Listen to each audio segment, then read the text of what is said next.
Eh bien, bonjour à toutes et bonjour à tous et bienvenue dans ce second webinaire consacré à la sécurité des aliments. Vous avez été très nombreux et je vous en remercie à suivre le premier module, voilà, avec son replay.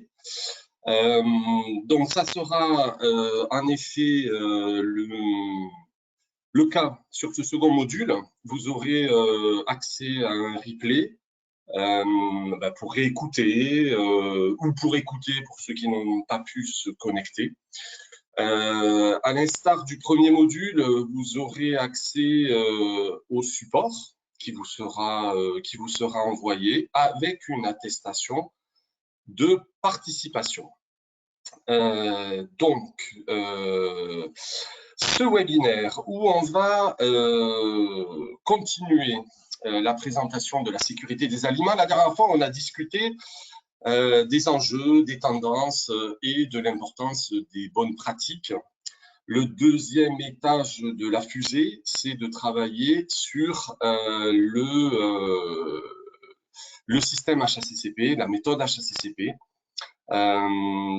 puisque récemment, le Codex Alimentarius, qui est le document qui décrit cette méthode, a été actualisé fin 2020 avec un certain nombre de nouveautés. Alors, l'idée de cette présentation que j'ai souhaité un peu iconoclaste, j'avais pas envie de repréciser les 12 étapes de la méthode.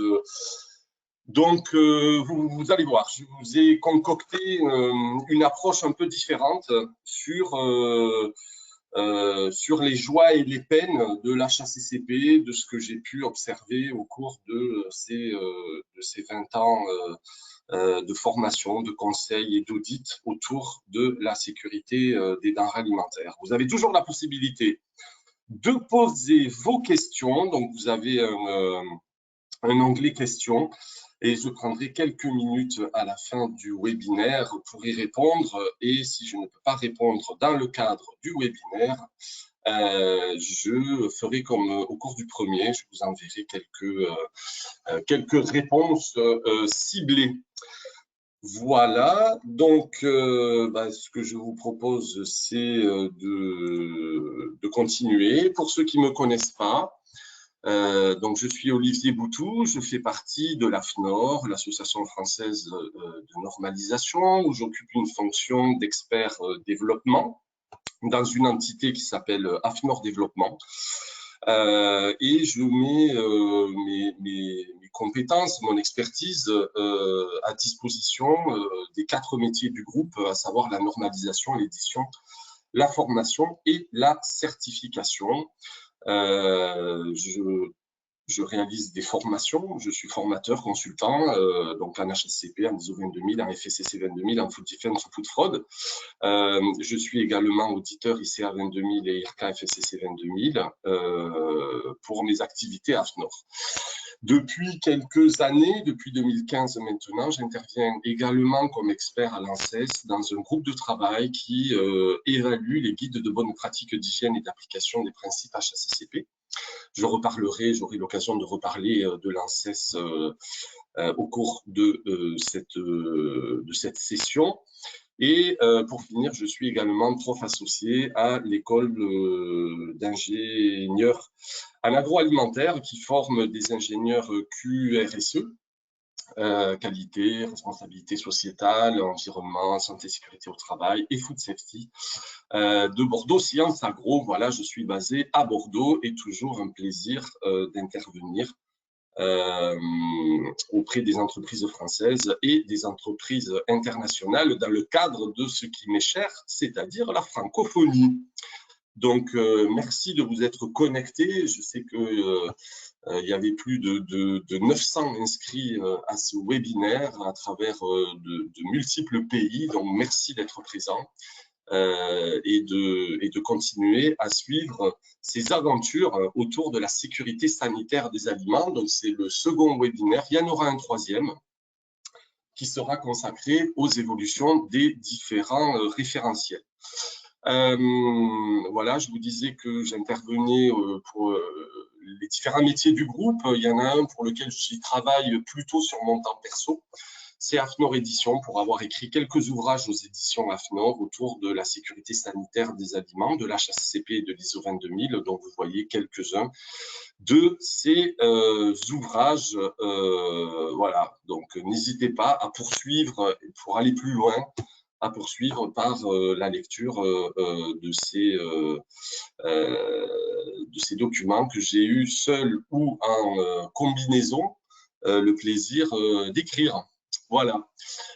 Donc, aujourd'hui, dans le cadre d'AFNOR et du réseau Normalisation et Francophonie, dans le groupe AFNOR, c'est un groupe international, 1300 personnes à peu près, et représenté dans une quarantaine de pays autour des métiers de la normalisation, l'édition, la formation et la certification. Donc, n'hésitez pas à prendre attache auprès des différentes entités AFNOR du pays dans lequel vous vous situez ou dans la zone dans laquelle vous vous situez. Vous aurez toujours un excellent accueil.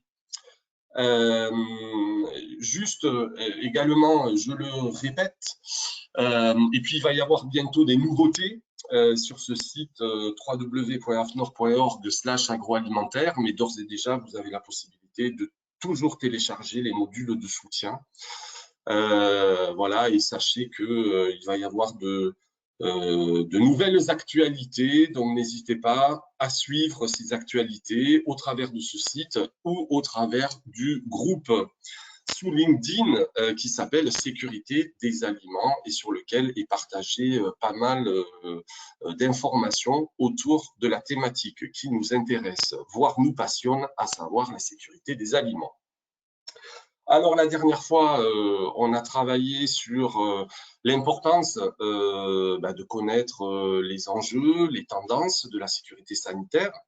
On a vu également l'importance des bonnes pratiques d'hygiène. Aujourd'hui, nous allons traiter la partie HACCP, à savoir l'assurance de la sécurité des denrées alimentaires.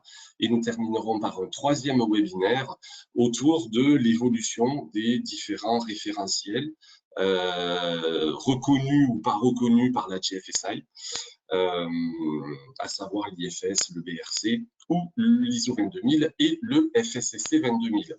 Alors aujourd'hui, j'ai souhaité vous parler d'HACCP en se basant majoritairement sur le Codex Alimentarius, mais pour ne pas faire offense et affront à nos organisations qui sont là pour défendre des normes volontaires. Et Marie-Claude Drouin du RNF aime à dire que la normalisation, j'en mange tous les jours, voilà, sans générer d'indigestion. On parlera quand même de l'HACCP selon la norme ISO 22000 aujourd'hui. Alors, l'HACCP qui est une méthode, vieille méthode, puisque on a fêté ces 50 ans développée par une entreprise agroalimentaire, la Pillsbury Corporation, avec la NASA et un monsieur qui s'appelle Monsieur Baumann, qui est réputé être le papa de l'HACCP, qui a défini une méthode préventive pour s'assurer que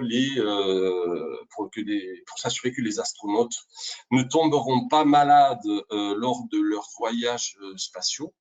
Et donc travailler de manière préventive sur les dangers qui pourraient être générés par ces denrées alimentaires et les conséquences néfastes que pourrait entraîner une maladie lors du voyage spatial. Je dis souvent, l'HACCP à l'époque, ça servait à prévenir les gastro-entérites en apesanteur.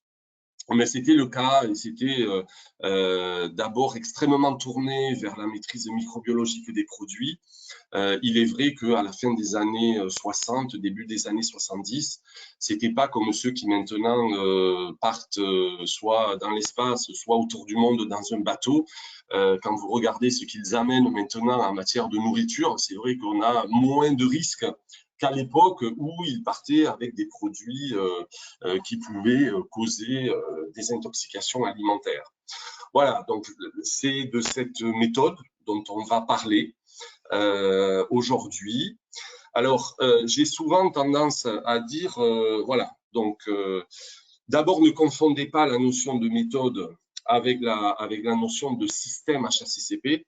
La méthode, c'est bien une succession d'étapes logiques et chronologiques pour atteindre un résultat.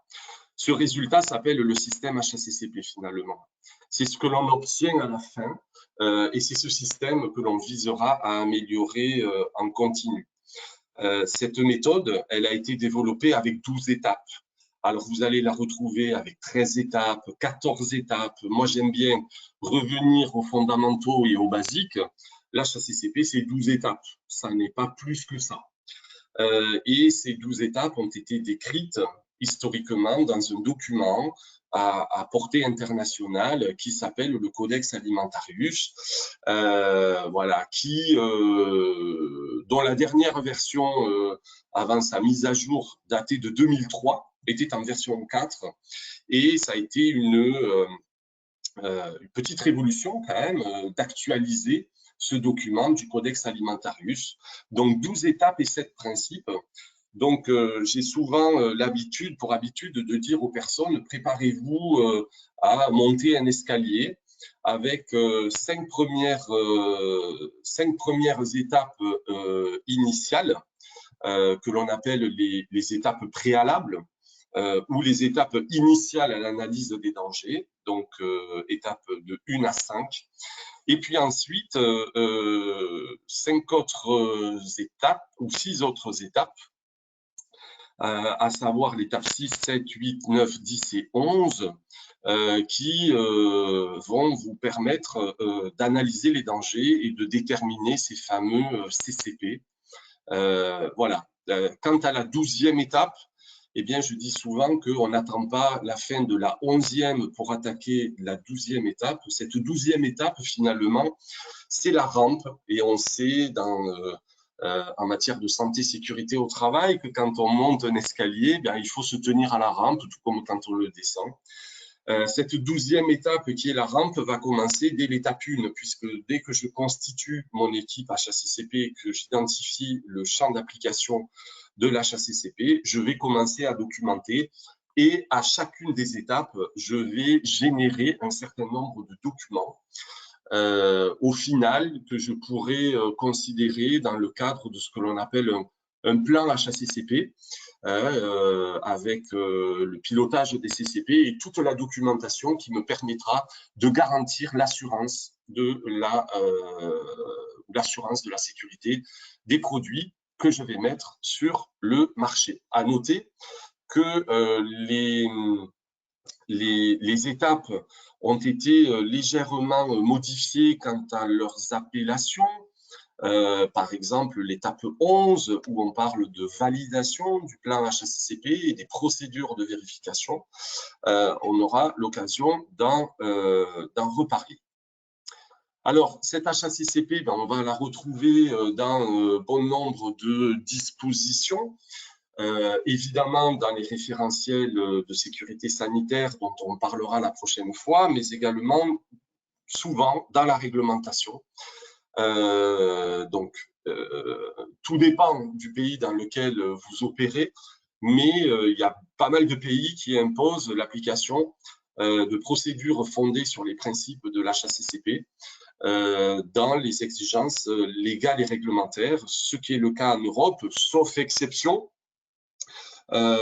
pour certains maillons de la chaîne alimentaire comme l'amont agricole ou pour les toutes petites structures où il y a un allègement de l'application de la méthode HACCP ou tout simplement la HACCP n'est pas rendue obligatoire.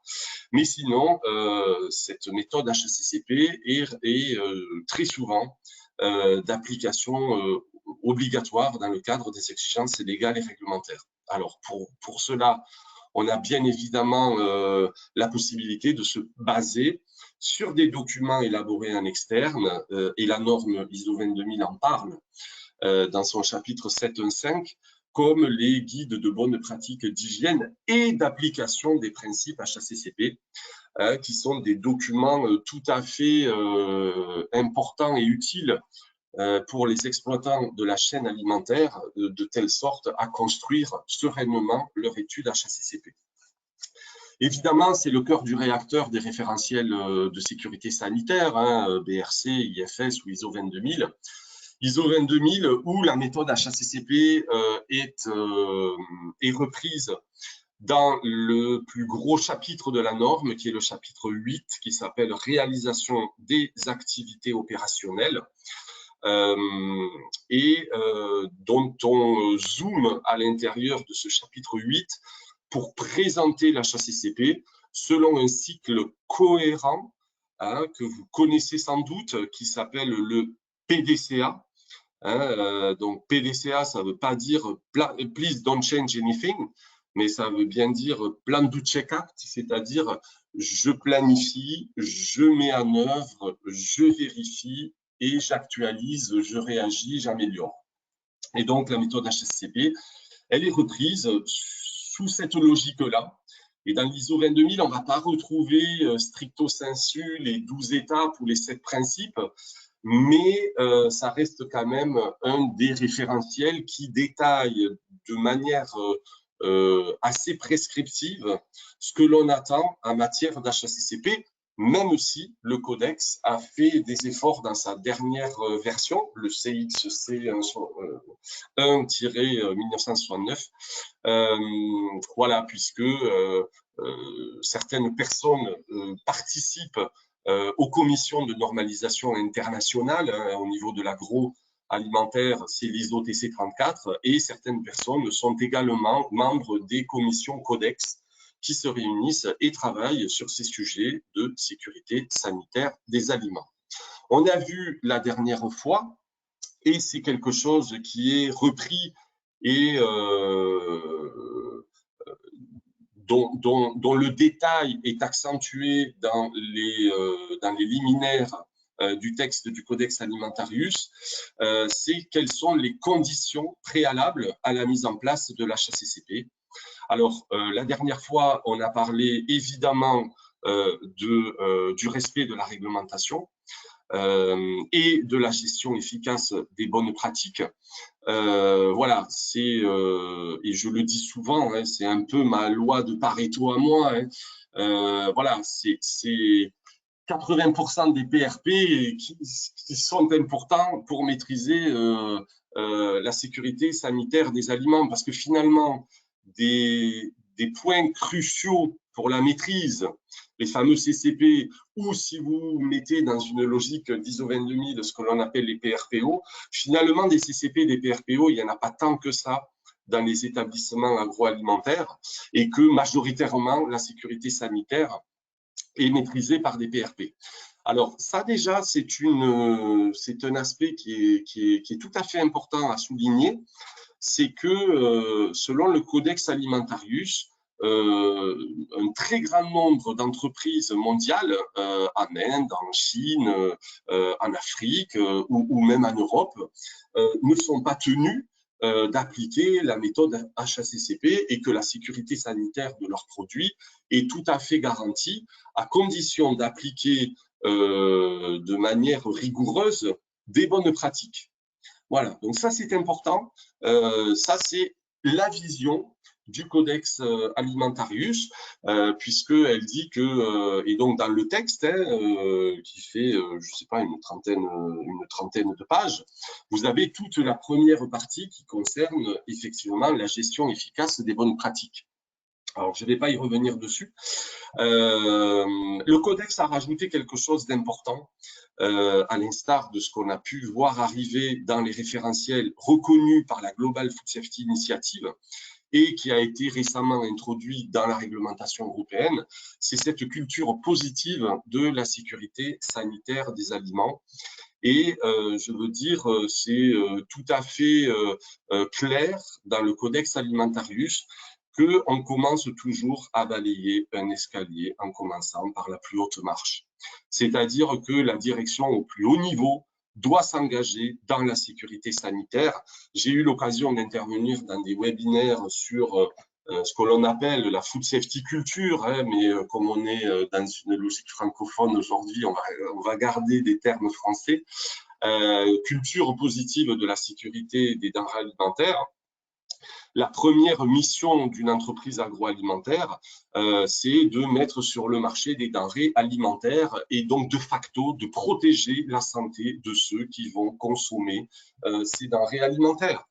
C'est la première mission. Après viendra les missions de générer du profit, de pouvoir réinvestir, de pouvoir embaucher, etc. Mais la première mission d'une entreprise agroalimentaire qui fait des plats cuisinés, c'est de faire des plats cuisinés, de mettre ces plats cuisinés sur le marché et de garantir la sécurité sanitaire de ces produits. On parle de plus en plus de développement durable. La première durabilité d'une entreprise agroalimentaire, c'est de faire en sorte que les clients qui vont consommer les produits ne tombent pas malades. On voit à quelle vitesse l'image de marque d'une société peut être affectée en cas de toxi-infection alimentaire collective. Au cours du premier webinaire, nous avons évoqué les notions de crise sanitaire que le secteur agroalimentaire a traversé ou que certaines enseignes de l'agroalimentaire ont pu traverser. Donc, très important de travailler sur cette culture positive de la sécurité des denrées alimentaires à tous les niveaux, au niveau de l'encadrement supérieur, au niveau de l'encadrement intermédiaire, au niveau des opérateurs, au niveau des prestataires de services, puisqu'on sait très bien que dans les établissements agroalimentaires, on peut faire appel à des prestataires, des façonniers, des prestataires qui vont intervenir au cours du process pour apporter leur expertise. C'est tout à fait important qu'ils contribuent à respecter cette culture positive, et on rajoute bien le côté positif parce que on peut avoir une culture désastreuse de la sécurité sanitaire. C'est pour ça que je préfère évoquer cette notion de culture positive. Alors, rentrons dans le vif du sujet.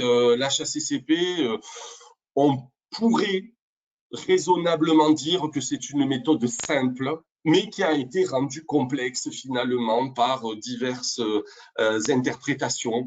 Voilà, et je veux dire tous responsables, hein, je ne veux pas montrer du doigt ou jeter la pierre à certaines organisations, mais c'est vrai que voilà, historiquement, on a accouché de monstres quand on faisait des études HACCP. Je crois que mon record, ça doit être 34 CCP. Tout était CCP dans l'entreprise, mais en même temps, le responsable qualité à l'époque m'avait dit oui, mais vous comprenez, ça me permet de tout gérer. Voilà. Et puis une méthode qui finalement a du mal à être conscientisée par les responsables. C'est difficile de manager des équipes HACCP. Je m'en aperçois quand j'écoute les joies et les peines de ces responsables d'équipes HACCP. Et pourtant, c'est une méthode simple. Alors, souvent, ça n'a pas été bien vendu, entre guillemets, cette méthode HACCP. Souvent, elle a été de la responsabilité du responsable qualité. Or, chacun doit prendre conscience qu'il va apporter sa pierre à l'édifice, que ce soit un acheteur quand il va acheter des matières premières, des ingrédients ou des matériaux en contact avec les denrées alimentaires, que ce soit un responsable production qui va superviser l'élaboration d'une denrée alimentaire, que ce soit un responsable logistique qui va être en charge de gérer les flux, l'expédition des produits, que ce soit un responsable de laboratoire, que ce soit une administration des ventes, que ce soit un responsable qualité, tout le monde est concerné par la sécurité sanitaire et peut contribuer à la maîtrise de la sécurité sanitaire grâce à l'HACCP. C'est encore un peu difficile à faire comprendre, à expliquer. Bon, certaines entreprises y sont arrivées. Et puis, ce que je pourrais dire, c'est que depuis 20 ans que je vois des études HACCP, je vois des applications décevantes parce que les gens ont traité ça un peu tout seuls dans leur coin, n'ont pas été forcément aidés, n'ont pas compris. parce que parfois c'était par exemple mal traduit et que la sécurité sanitaire, ça nécessite quand même une compétence technique, voire scientifique, et que parfois, dans des petites structures, cette compétence, eh bien, elle n'est pas forcément présente, et on n'a pas toujours le réflexe d'aller chercher les compétences à l'extérieur, des experts extérieurs, et pourtant, parfois, ça serait tout à fait pertinent. On a aussi oublié les principes de base, qui étaient la maîtrise de ces fameux dangers. Et donc, les référentiels se sont améliorés. C'est pour ça qu'ils évoluent. C'est pour ça que la norme ISO 22000, dans sa version 2018, a fait des efforts pour mieux expliquer les principes de l'HACCP. Il en est de même avec le Codex Alimentarius, qui a travaillé sur des exemples.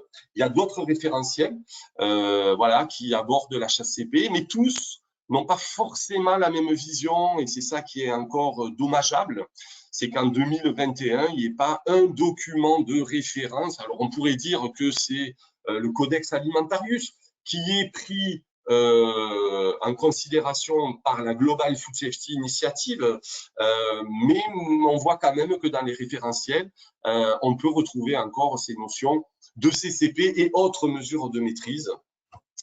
Voilà. Et puis, on a vu tout simplement des abus dans son application. Hein, tout est HACCP. Voilà, donc n'hésitez pas à acheter mon couteau HACCP, ma poubelle HACCP, mes raticides HACCP. Enfin, voilà, c'est une blague bounette. Je ne sais pas si c'est une blague, mais en tout cas, HACCP fait vendre. Donc, ne soyez pas dupes. L'HACCP, ça reste une méthode pour mettre sur le marché des produits sûrs. Voilà, qui soient des denrées alimentaires ou des emballages aptes au contact alimentaire. Mais voilà, la poubelle ne contient pas forcément des produits qui vont être ensuite consommés par le consommateur, évidemment. Voilà, et puis, comme je vous le disais, des interprétations différentes, des référentiels. J'écoute parfois encore des webinaires sur l'HACCP, je tends l'oreille, j'écoute, et quand je vois encore les erreurs qui sont commises, même par des professionnels, ça me fait un petit peu peur. Je me dis, waouh, qu'est-ce que ça va être les personnes à qui elles vont expliquer ça? Et puis voilà, c'est pas parce que vous êtes certifié HACCP, ISO 22000 ou BRC que vous avez des HACCP tip-top.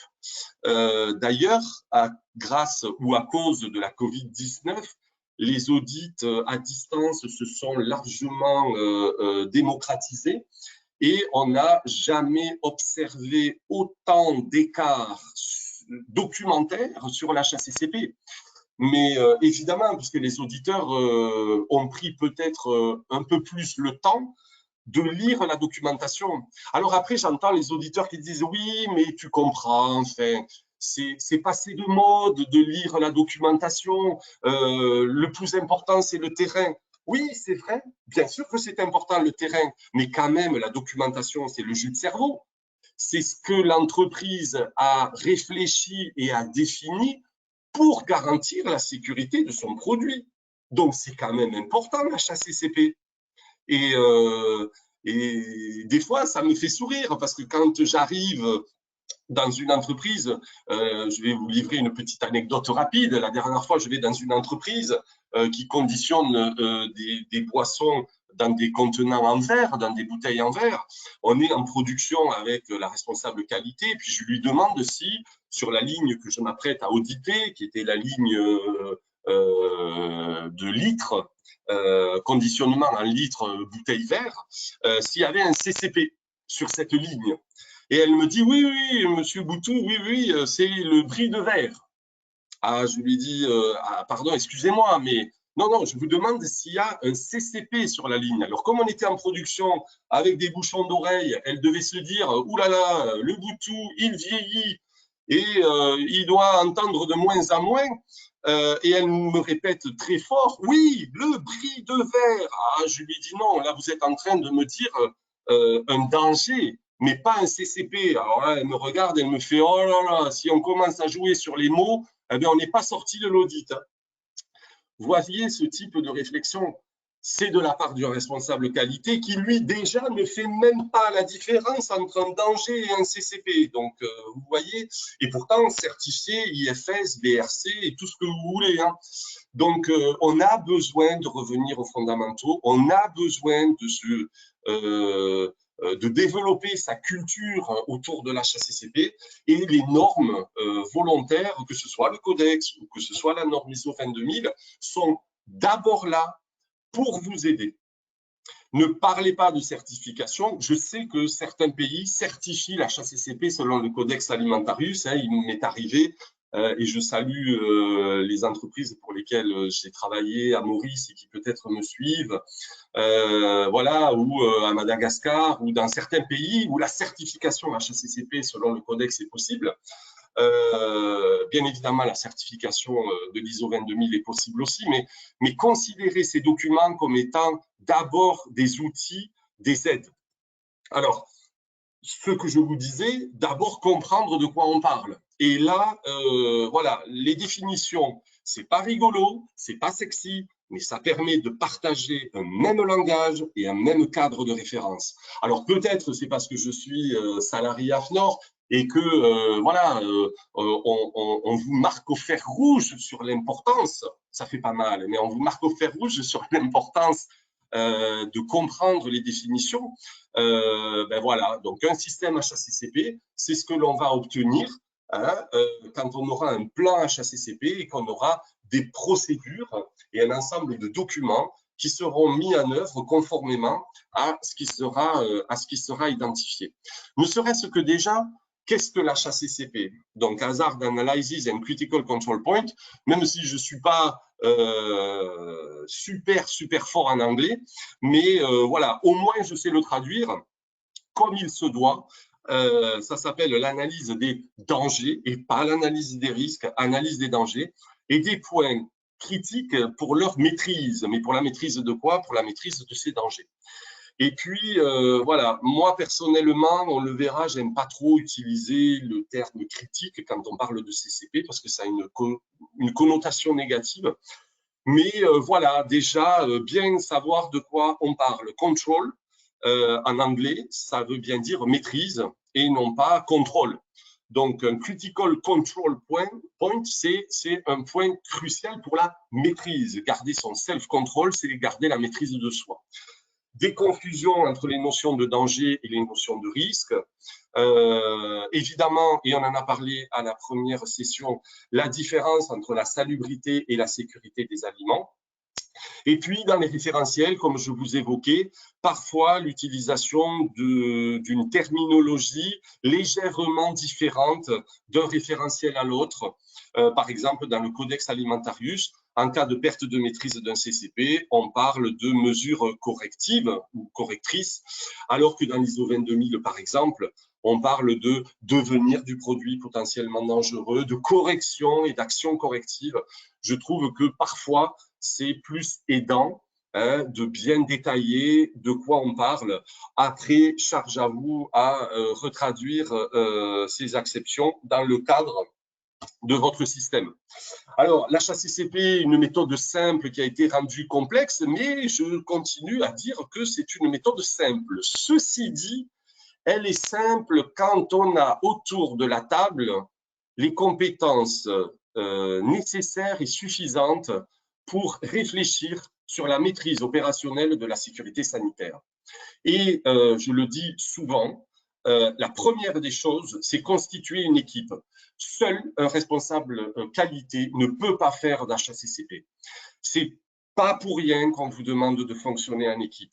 Et cette équipe, elle doit couvrir 4 compétences qui sont fondamentales pour mener à bien une étude HACCP, à savoir qui est compétent sur le produit que l'on met sur le marché, qui est compétent sur le process qui nous permet d'élaborer ce produit, qui est compétent sur les équipements qui sont utilisés dans le process, Donc, vous voyez qu'il y aura aussi bien des technologues ou des ingénieurs de prod ou des responsables de production, des ingénieurs agro qui connaissent le génie alimentaire et des personnes qui sont compétentes sur les équipements.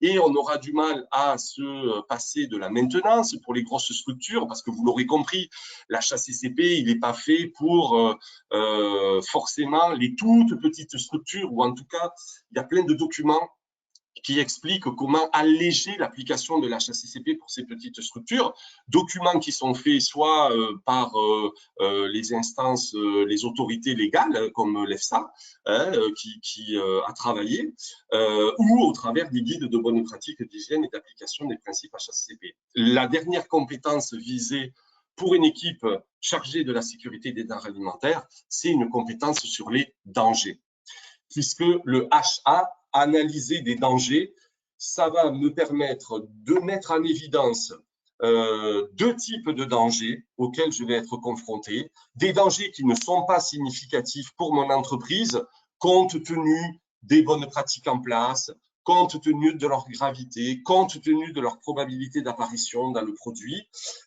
Et ces dangers non significatifs seront gérés par des bonnes pratiques, à condition qu'elles soient appliquées avec rigueur. Et puis des dangers significatifs qui, malgré la mise en œuvre et l'application de bonnes pratiques d'hygiène, sont significatifs pour le produit que je fabrique. Et à ce moment-là, l'HACCP vous demande d'établir des mesures de maîtrise qui sont essentielles pour maîtriser ces dangers significatifs. Mesures de maîtrise qui ne seront appliquées qu'à des CCP dans le cadre du Codex Alimentarius, et des mesures de maîtrise essentielles qui seront soit gérées en tant que telles et dans la norme ISO 22000, et ça s'appelle à ce moment-là des PRPO, ou rattachées à une étape du process qui va être cruciale pour la sécurité sanitaire. Et cette étape cruciale du process, elle s'appelle un CCP.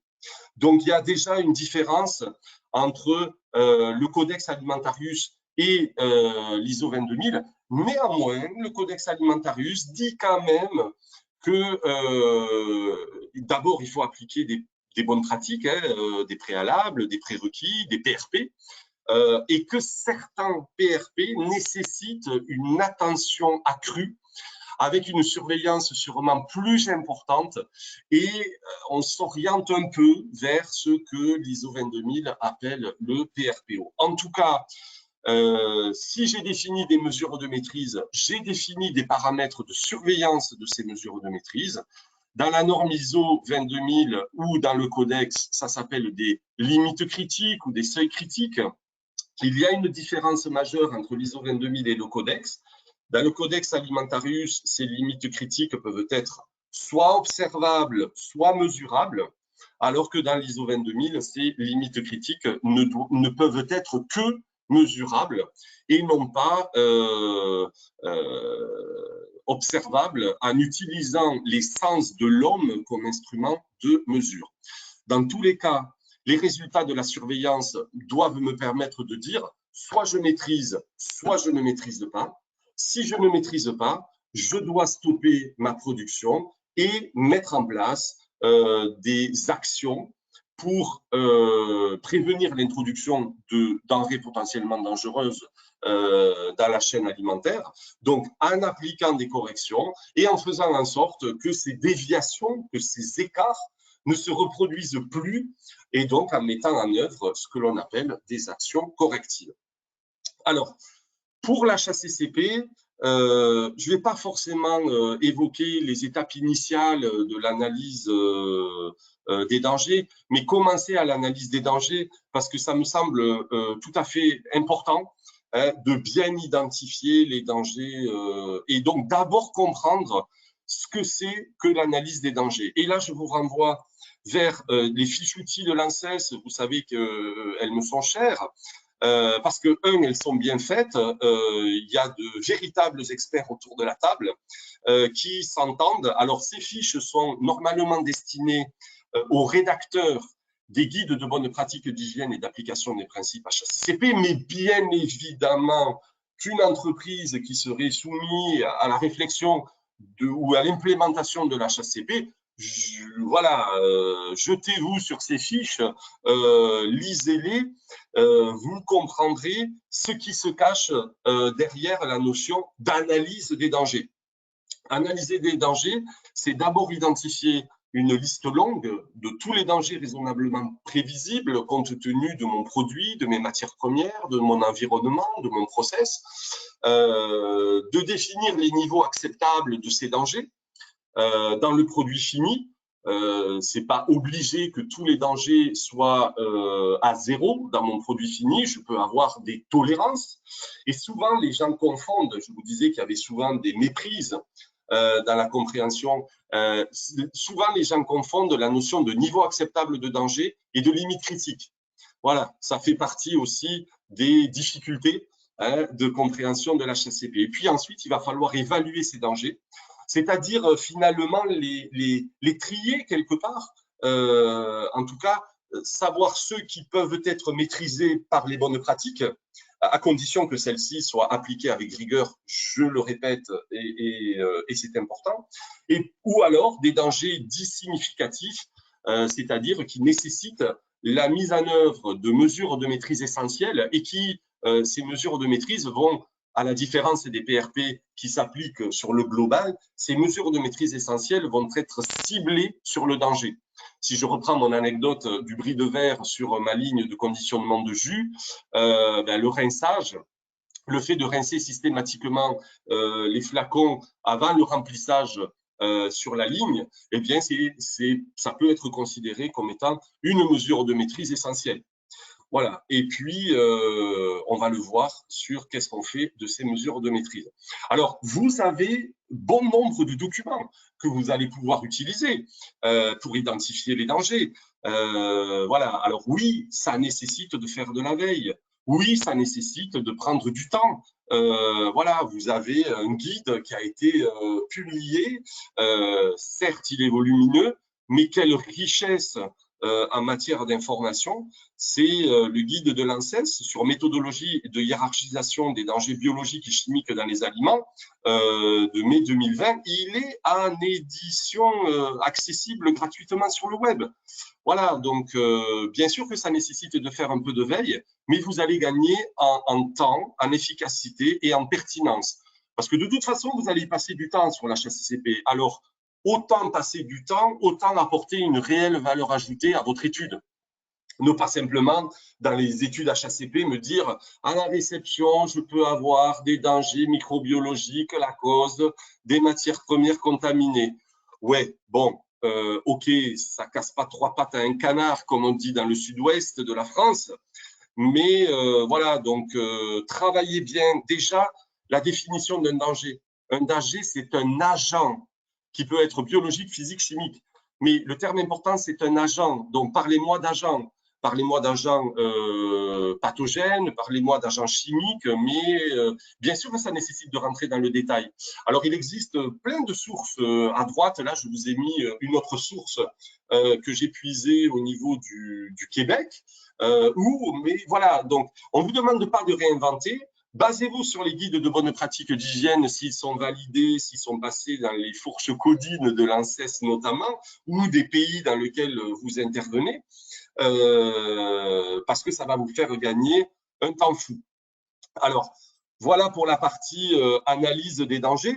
J'aimerais évoquer maintenant les éléments liés au CCP. Alors, Critical Control Point, donc point critique pour la maîtrise des dangers. Moi, j'aime bien traduire ça par point crucial pour la maîtrise, parce que critical en anglais, ça, voilà, ça aurait dû être traduit par étant capital. C'est un point crucial.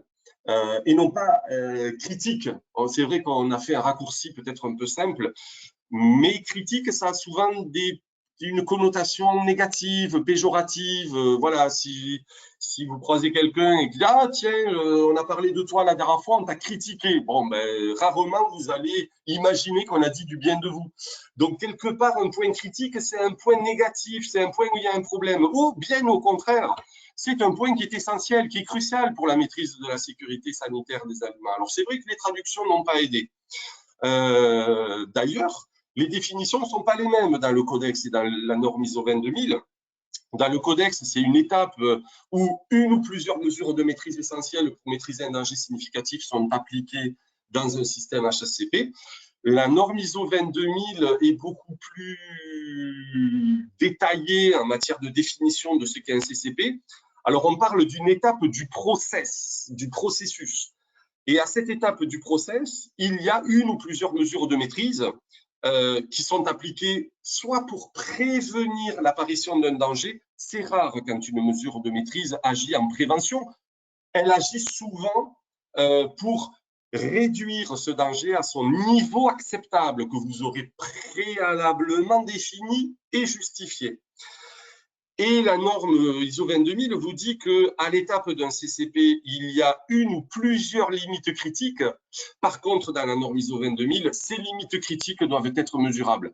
Alors, quelque part, les normalisateurs ont fait exprès de dire ça en disant, ben voilà, parce que il y a souvent des équipements embarqués dans un CCP. Il y a un thermocouple, voilà, un thermomètre, un pH mètre, un manomètre, un débitmètre, voilà. Donc c'est quelque chose qui va pouvoir se mesurer par un équipement de mesure de contrôle embarqué au niveau du process et qui n'est pas basé sur de l'observation visuelle. C'est qui est quand même une différence majeure avec le Codex Alimentarius qui, qui peut considérer que la cuisson d'un steak est un CCP et que le cuistot le cuisinier peut directement observer la transformation de l'hémoglobine à cœur du steak pour savoir si le steak est cru ou le steak est mi-cuit ou le steak est cuit. Voilà, et cuit à cœur en tout cas. Et pour finir cette définition, ces limites critiques qui sont mesurables devront permettre, en cas de déviation, l'application immédiate et obligatoire de correction.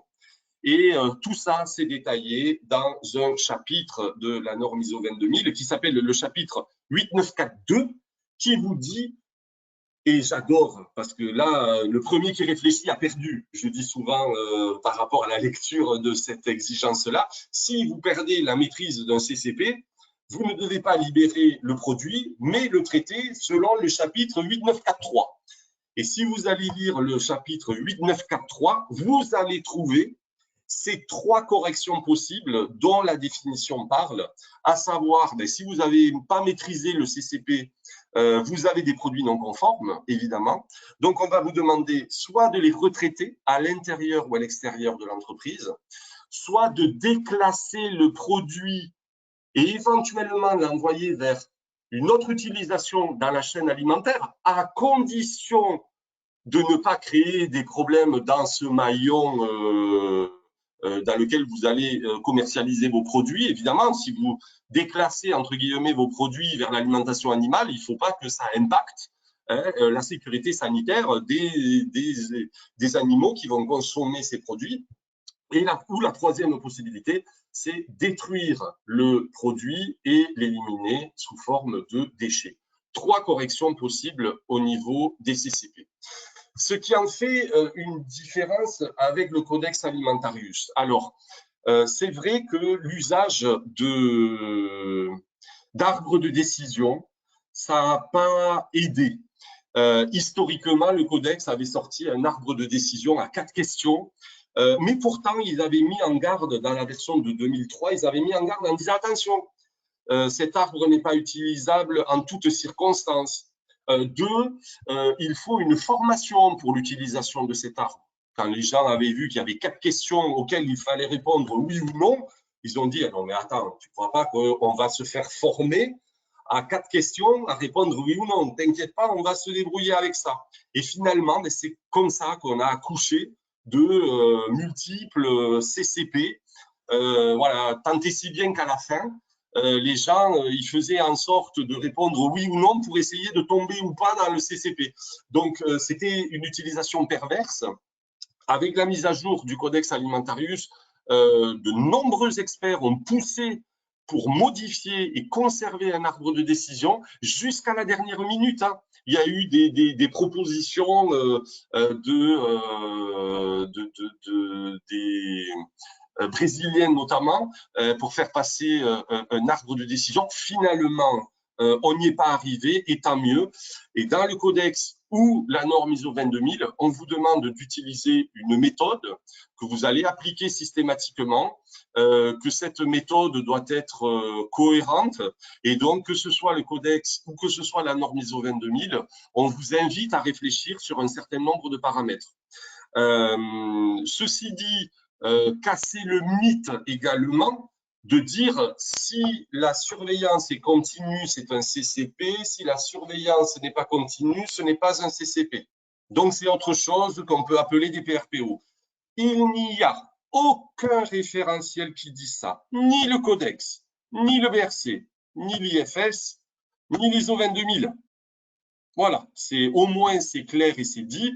Et dans le Codex Alimentarius, il est clairement dit que si vous pouvez surveiller un CCP en continu, eh ben c'est mieux, évidemment, pour démontrer la maîtrise, mais que si vous ne pouvez pas le surveiller en continu, eh bien, vous devrez définir une fréquence suffisamment réfléchie pour être capable de maîtriser les éventuelles déviations et éviter de mettre sur le marché des produits non conformes.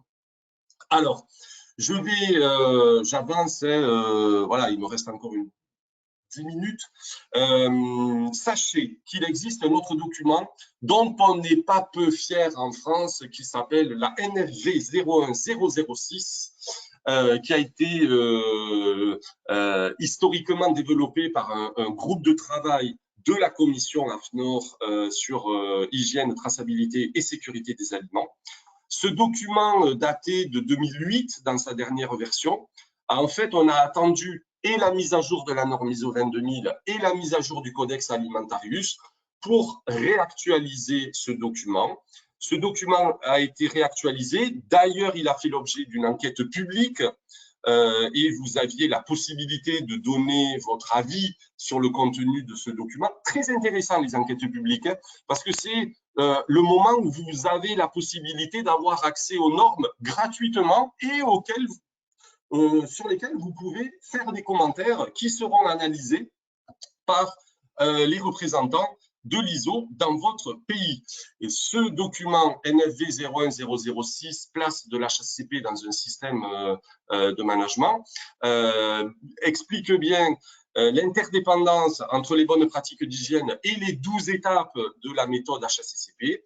C'est un document qui va être, donc là, l'enquête publique est terminée, les commentaires ont été analysés, nous attendons une publication d'ici la fin de l'année. Voilà, c'est pour l'instant une version provisoire, mais en 2021, d'ici la fin de l'année, on espère qu'il sera publié. Alors, il est très intéressant parce qu'il reprend les exigences du Codex Alimentarius et de la norme ISO 22000 et surtout, il vous apporte de la valeur ajoutée avec une explication, des conseils, des pistes, des erreurs à éviter sur l'application des différentes phases de la méthode HACCP. C'est d'ailleurs dans ce type de document où vous avez pu voir des exemples de tableaux qui détaillent la différence entre, par exemple, les BPH et les CCP, ou entre les BPH, les PRPO et les CCP. Bon, je ne vais pas commenter ces tableaux, mais voilà, ça apporte du crédit, ça vous permet de mieux appréhender le contenu des exigences.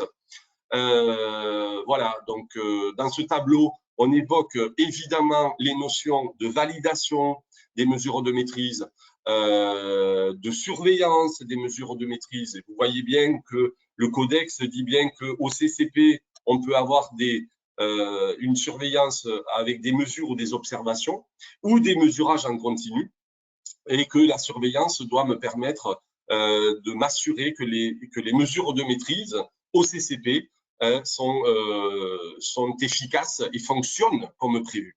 Et puis ensuite, la notion de vérification. Ces trois acceptions qui sont clairement définies dans la norme ISO 22000 et qui ont fait comment dirais-je, leur introduction dans le Codex Alimentarius. Surtout, ils ont renforcé la notion de validation du plan HACCP. Alors ça, c'est vrai que dans le commun des mortels, on pourrait dire c'est pas évident de comprendre la différence entre valider, surveiller, vérifier. Bon, ben, il y a un moyen mémotechnique qui est relativement simple. Tu prends une fabrication d'une denrée alimentaire. Avant de produire, il faut t'assurer que ce que tu as prévu au cours du process pour maîtriser les dangers, ça va permettre de les maîtriser effectivement. Donc, la notion de validation, c'est une espèce de capacité. Je dois démontrer la capacité de mes mesures de maîtrise à agir, à prévenir un danger significatif ou à le réduire à son niveau acceptable. Et là, on va vous demander de définir les méthodes de validation et on va vous demander de définir et de conserver des preuves de ces validations. Validations que vous n'êtes pas obligé de reproduire par vous-même, mais vous pouvez vous baser sur des documents externes comme de la réglementation ou des guides de bonne pratique, à condition de faire exactement la même chose chez vous. Chaque fois que vous allez fabriquer, il va falloir surveiller. Alors, qu'est-ce qu'on surveille? Eh bien, on surveille les limites critiques au CCP ou les critères d'action si on est dans une logique HACCP selon ISO 22000 avec les PRPO.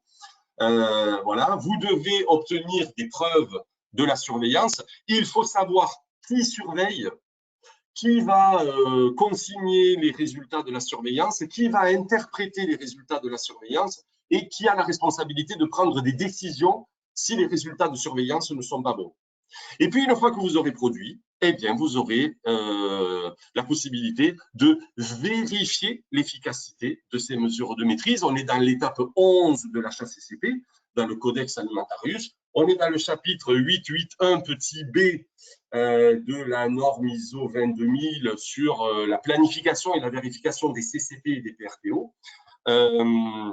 La vérification, c'est bien évidemment les analyses microbiologiques, les analyses chimiques, l'analyse des réclamations clients sont autant d'éléments de vérification qui vous démontrent a posteriori que vous avez bien maîtrisé ces dangers significatifs. Alors, voilà ce qu'on pouvait dire. Alors, souvent, je le dis et je l'explicite ainsi, voilà, si vous êtes que avec des CCP, bah, c'est plutôt facile à gérer. Si vous êtes plutôt dans une logique ISO 22000 où vous avez des CCP et des PRPO, c'est pas la peine de se prendre la tête, voilà, et de, comme je dis souvent, peigner la girafe pendant des heures pour savoir si c'est un CCP ou si c'est un PRPO. Posez-vous la question, mais en tout cas, dites-vous qu'il y a une différence majeure entre la notion de limite critique. Une limite critique, c'est vraiment une frontière. C'est la frontière entre le Mexique et les États-Unis. Hein, voilà, c'est si je suis pas du bon côté de la frontière, je risque gros. Voilà. Et donc, en fait, on a voulu redonner ces lettres de noblesse aux limites critiques. Et si je ne suis pas conforme, si je suis en non-respect de ces limites critiques, j'ai forcément des produits non conformes selon la norme ISO 22000 et je n'ai que 3 possibilités de correction que je vous ai évoquées tout à l'heure et qui sont détaillées dans le chapitre 8, 9, 4, 3. Par contre, si je perds la maîtrise d'un PRPO, je suis quelque part dans une zone de doute. J'ai des produits potentiellement dangereux.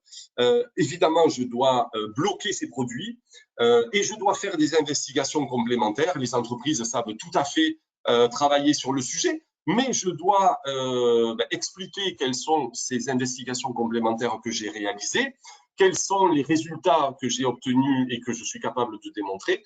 Et ensuite, je prends la décision soit de libérer les produits comme étant conformes, soit les traiter, parce que c'est tout à fait possible, soit les traiter comme étant des produits non conformes et donc conformément au chapitre 8.9.4.3.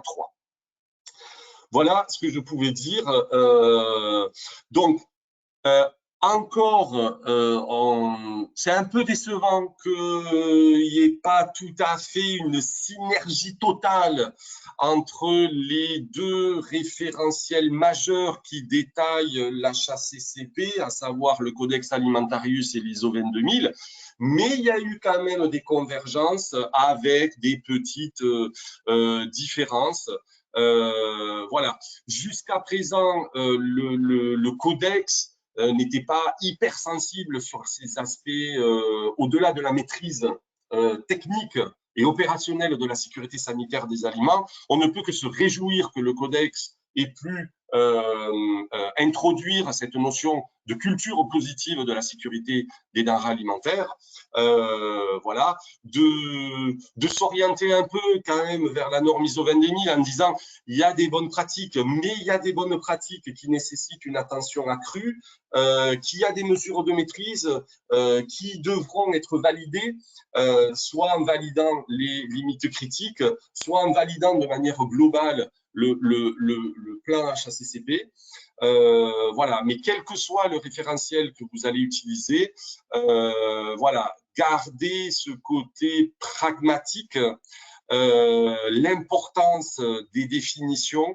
Quand vous écrivez quelque chose dans un tableau, posez-vous vraiment la question, est-ce que là, je suis en train d'évoquer un agent dangereux, un agent?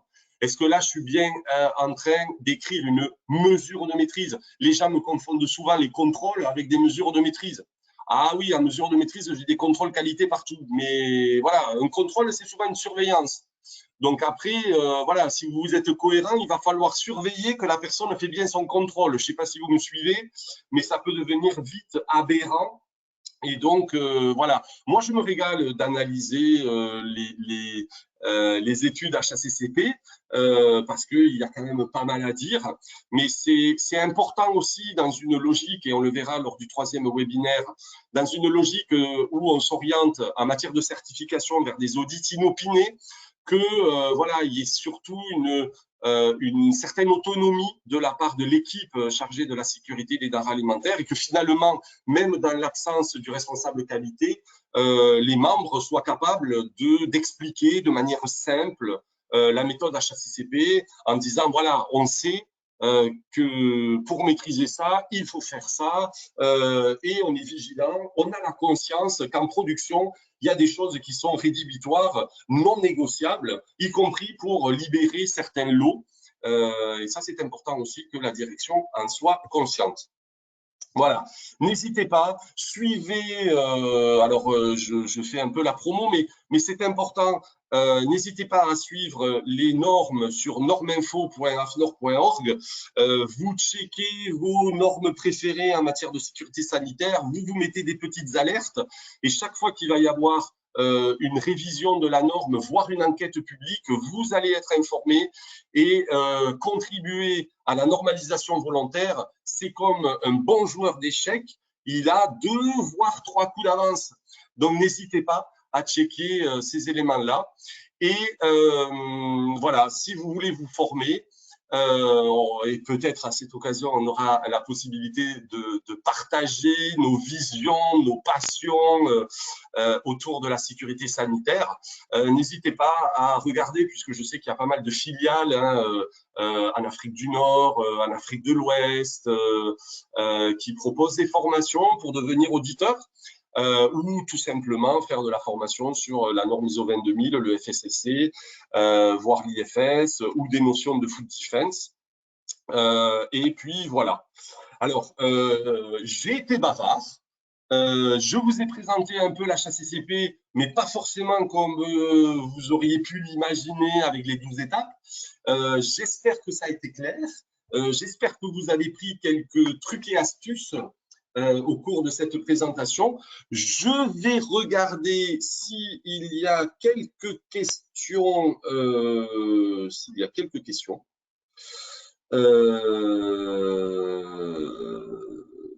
Tac, tac, tac. Alors, je sais pas.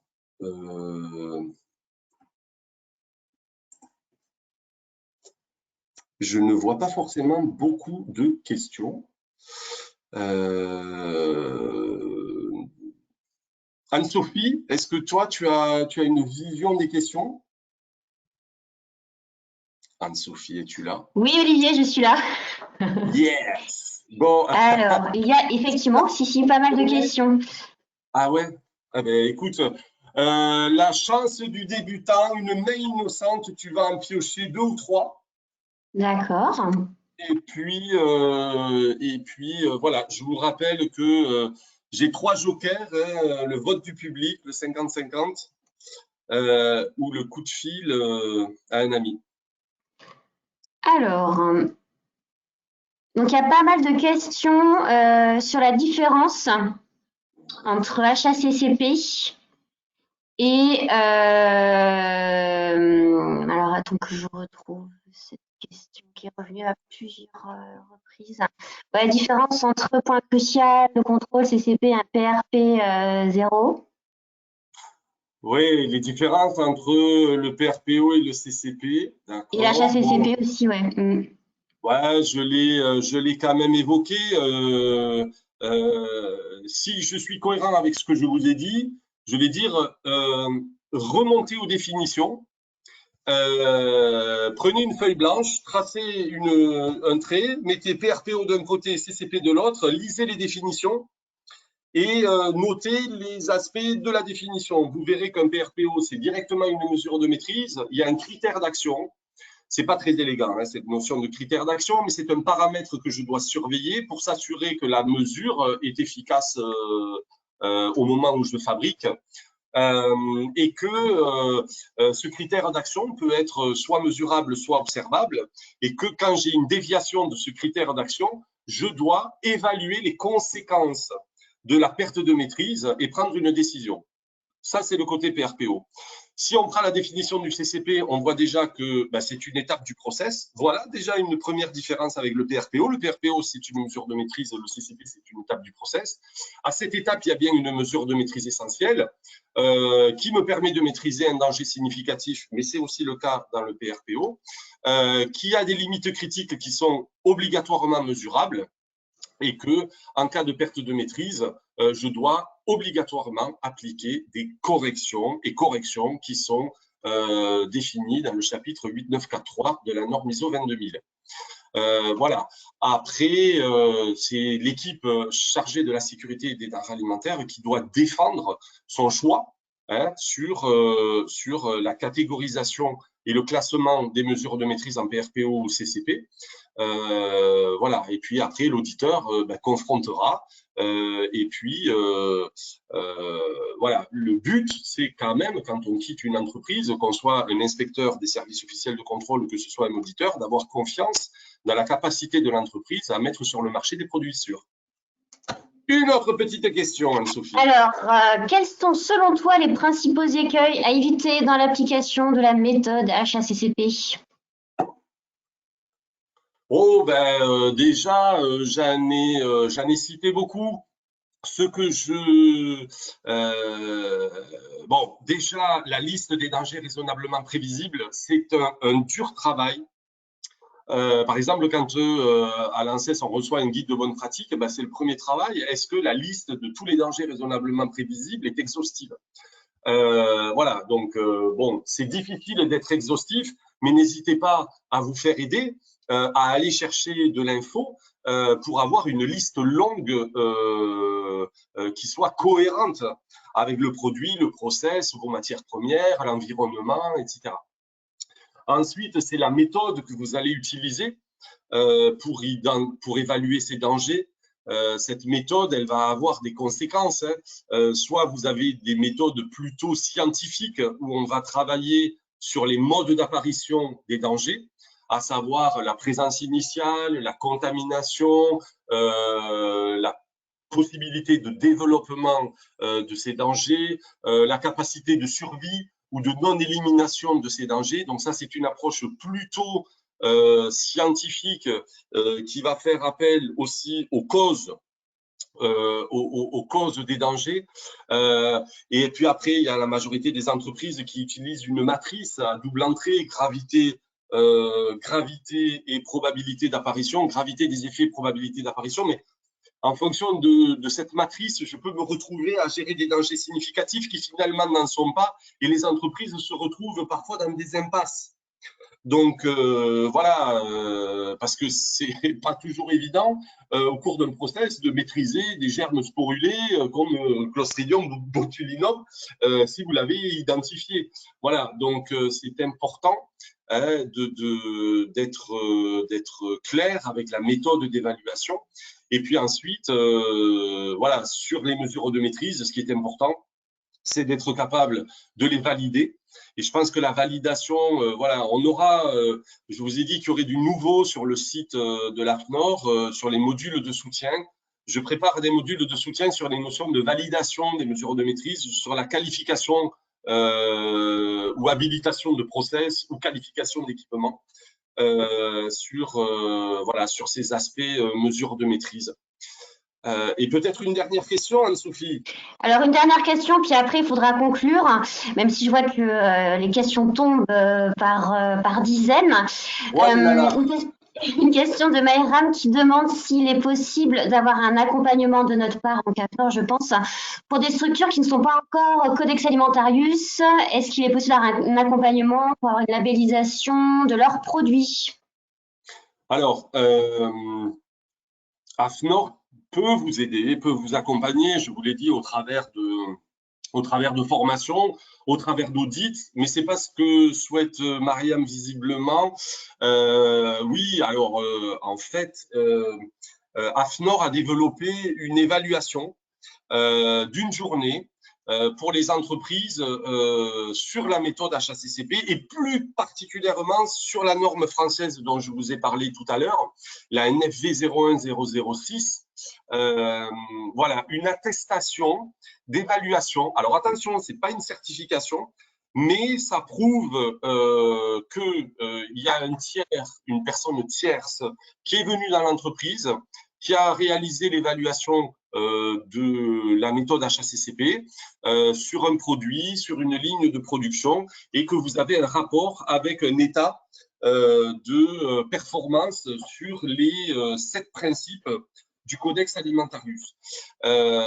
Donc, c'est une évaluation qui marche assez bien à l'international et même en France, parce que pour les entreprises qui voudraient aller vers des certifications plus reconnues de type IFS, BRC, ISO 22000 ou FSSC 22000, c'est au moins un premier étage pour s'assurer que le système HACCP tient la route. Et ça peut tout à fait aussi être le cas des petites structures, des TPE ou des PME, qui ne veulent pas aller vers la certification, mais veulent quand même démontrer à leurs clients qui leur disent « mais qu'est-ce que vous avez pour me prouver que vous maîtrisez la sécurité des denrées alimentaires ?» puissent produire une attestation d'évaluation de cette méthode HACCP. Voilà, et moi j'en fais quelques-unes, mais voilà, on a aussi bon nombre de compétences internes et externes utilisées par le groupe AFNOR pour vous accompagner sur ces sujets. Merci voilà. Olivier. Alors Marie-Claude nous a rejoint à l'instant. Voilà, je pense que c'est le moment de conclure. Je vous laisse la parole. Marie-Claude, es-tu là?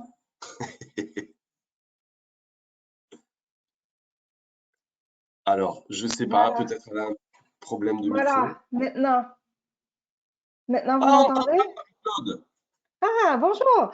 Bonjour tout le monde. Alors, oui, je suis là depuis le début. J'ai écouté avec grande attention, encore une fois, la formation d'Olivier. Je prends un tout petit moment pour remercier vraiment chaleureusement Olivier pour son grand partage d'expérience et d'expertise. C'est toujours très apprécié de travailler avec toi. Je veux aussi remercier Anne-Sophie, les petites mains derrière qui nous aident à rendre cette formation-là une réalité. Merci à l'AFNOR d'avoir gracieusement mis à la contribution du public du réseau normalisation et francophonie, votre expertise, le temps d'Olivier, le temps de Anne-Sophie. Alors, ben voilà. Puis je vous dis, il est encore temps de vous inscrire pour le dernier webinaire.